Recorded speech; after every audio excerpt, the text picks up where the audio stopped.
Well, actually, tak adalah salah bus pun. Sebenarnya aku yang book sendiri pakai Red Bus. And let me tell you, best decision ever. Musim cuti ni, korang pergi healing tau. You deserve it.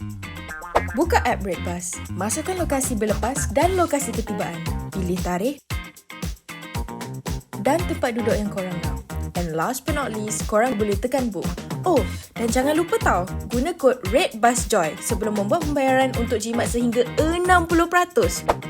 Ish, seat selesa. Boleh adjust. Boleh baring macam dekat rumah weh. Siap ada USB port, boleh charge phone, laptop. Aircon pun sejuk.